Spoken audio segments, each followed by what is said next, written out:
અમારી સમ્રાટ સમાચાર ચેનલ સબસ્ક્રાઇબ કરો, લાઈક કરો, કોમેન્ટ કરો અને જોતા રહો પળે પળના દરેક પ્રકારના સમાચારો। તળાજાથી મહુવા જતા હાઈવે ઉપર હાજીપર ગામના પાટિયાની આસપાસના વિસ્તારમાં ફોર વ્હીલ કાર પલટી ખાઈ જતા કારમાં સવાર વ્યક્તિને ઈજાઓ થતાં હોસ્પિટલ ખસેડવામાં આવ્યા।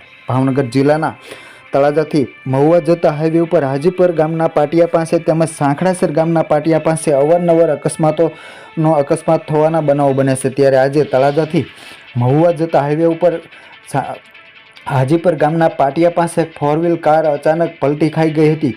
જોકે કોઈપણ અગમ્ય કારણોસર ડ્રાઈવરે સ્ટેરિંગ પરથી કાબુ ગુમાવતા અકસ્માત થયો હતો, જેમાં કારમાં સવાર વ્યક્તિને ઈજાઓ થતાં હોસ્પિટલ ખસેડવામાં આવ્યા હોવાનું જાણવા મળ્યું હતું। હાલ આ કાર કોની છે અને કારમાં સવાર વ્યક્તિઓ કોણ હતા તે બાબતની કોઈ ચોક્કસ માહિતી પ્રાપ્ત થઈ નથી।